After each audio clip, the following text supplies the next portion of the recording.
Perkenalkan, nama saya Natania Putriani Kosasi dari Prodi Ilmu Komunikasi Visi Puntan. Hari ini saya akan menjelaskan tentang teori yang saya gunakan dalam online saya yang berjudul Strategi Komunikasi Pemasaran Melalui Media Sosial Instagram oleh Mahasiswa Ilmu Komunikasi dalam Bisnis Online. Tujuan saya membuat video ini adalah untuk menyelesaikan ujian akhir semester mata kuliah Teori Komunikasi Kontemporer dengan dosen pengampu yang saya hormati, Ibu Dea Faranida S.Ikom M.Ikom. Teori yang saya gunakan dalam online saya kali ini adalah teori difusi inovasi. Apa itu teori difusi inovasi? Teori difusi inovasi muncul pada tahun 1903 oleh sosiolog Prancis yang bernama Gabriel Tarde yang memperkenalkan kepada publik sebuah kurva difusi yang berbentuk S. Kurva ini menjelaskan bahwa suatu inovasi dapat dilakukan seseorang diperhatikan melalui dimensi waktu.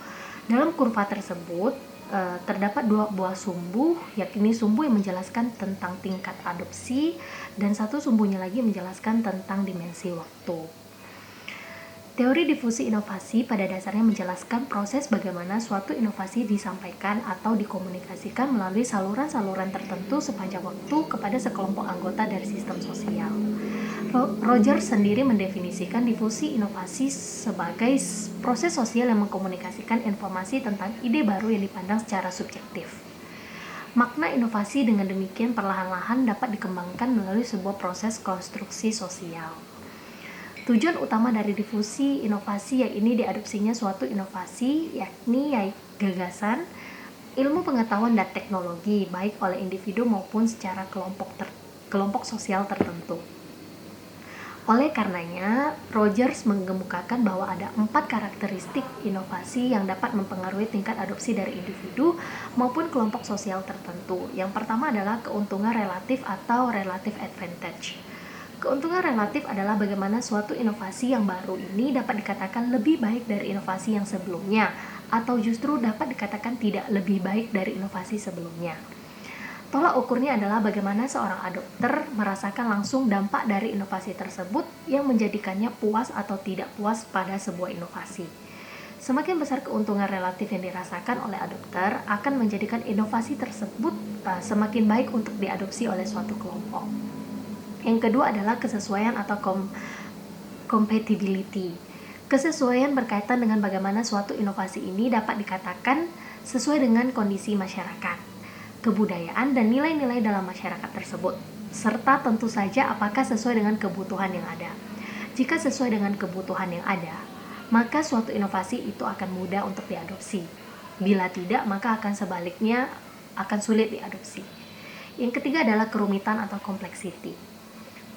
Kerumitan berkaitan dengan seberapa rumit suatu inovasi dapat dipahami atau dijalankan oleh adopter. Semakin rumit tentu saja akan semakin sulit untuk diadopsi. Begitu pula sebaliknya, semakin mudah dipahami, maka inovasi tersebut akan semakin mudah untuk diadopsi. Yang keempat adalah dapat diuji coba atau trialability. Suatu inovasi akan lebih mudah diadopsi manakala inovasi tersebut dapat diuji cobakan dalam sebuah kondisi yang sebenarnya. Bahwa suatu inovasi tersebut sesuai atau tidaknya dapat segera diketahui manakala dapat dilihat melalui sebuah uji coba. Dengan uji coba, para adopter dapat mengetahui kelebihan dan kekurangan dari inovasi tersebut dalam melakukan adopsi. Sesuai dengan pemikiran Rogers, dalam proses difusi inovasi terdapat 4 elemen pokok yang harus ada dalam teori difusi sosial ini. Maksud saya teori difusi inovasi ini. Yaitu yang pertama, inovasi. Inovasi merupakan sebuah gagasan ataupun tindakan atau barang yang dianggap baru oleh seseorang. Dalam hal ini, kebaruan inovasi diukur secara subjektif menurut pandangan dari individu yang menerimanya. Jika suatu ide dianggap baru oleh seseorang, maka itu adalah inovasi untuk orang tersebut. Konsep baru dalam ide yang inovatif tidak harus selamanya baru, tetapi bisa memperbarui ide yang sudah ada. Yang kedua adalah saluran komunikasi. Saluran komunikasi sebagai alat untuk menyampaikan pesan-pesan inovasi dari sumber kepada penerima. Dalam memilih saluran komunikasi, sumber paling tidak perlu memperhatikan tujuan diadakannya komunikasi dan karakteristik penerima. Jika komunikasi dimaksudkan untuk memperkenalkan suatu inovasi kepada khalayak umum yang banyak dan tersebar luas, maka saluran komunikasi yang paling tepat adalah media massa. Itu sudah merupakan saluran komunikasi yang paling tepat, cepat, dan efisien. Tetapi jika komunikasi yang dimaksudkan untuk mengubah sikap atau perilaku penerima secara personal, maka saluran komunikasi yang paling baik digunakan adalah saluran komunikasi interpersonal. Yang ketiga adalah jangka waktu. Proses keputusan inovasi dari mulai seseorang mengetahui sampai memutuskan untuk menerima atau menolaknya, dan pengukuhan terhadap keputusan itu sangat berkaitan dengan dimensi waktu. Paling tidak, dimensi waktu terlihat dalam proses pengambilan keputusan inovasi. Keinovatifan seseorang yang relatif lebih awal atau lebih lambat dalam menerima inovasi, serta kecepatan pengadopsian inovasi dalam sistem sosial. Yang keempat adalah sistem sosial. Sistem sosial merupakan kumpulan unit yang berbeda serta fungsional dan berkaitan dalam kerjasama untuk memecahkan masalah dalam rangka mencapai tujuan bersama.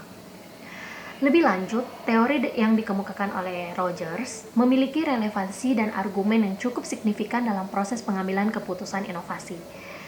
Teori tersebut antara lain menggambarkan tentang variabel yang berpengaruh terhadap tingkat adopsi suatu inovasi serta tahapan dari proses pengambilan keputusan inovasi.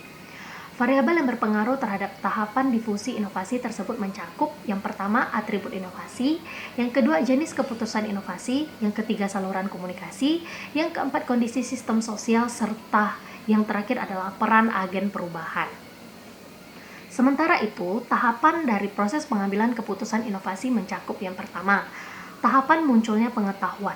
Ketika seseorang atau individu tertentu atau unit yang mengambil keputusan lainnya diarahkan untuk memahami eksistensi dan keuntungan serta manfaat dan bagaimana suatu inovasi tersebut berfungsi. Yang kedua adalah tahapan persuasi. Ketika seseorang individu membentuk sikap baik atau tidak baik. Yang ketiga adalah tahapan keputusan. Muncul ketika seorang individu atau unit pengambil keputusan lainnya terlibat dalam aktivitas yang mengarah pada pemilihan adopsi atau penolakan adopsi pada sebuah inovasi. Yang keempat adalah tahap implementasi, yaitu ketika seseorang individu atau unit pengambil keputusan lainnya menetapkan penggunaan suatu inovasi. Serta yang terakhir adalah tahapan konfirmasi, yaitu ketika seorang individu mencari penguatan terhadap keputusan penerima atau penolakan inovasi yang sudah dibuat sebelumnya. Demikian penjelasan saya mengenai teori difusi inovasi yang saya gunakan dalam outline saya kali ini. Semoga bermanfaat untuk kita semua. Sehat selalu, tetap semangat. Sekian dan terima kasih.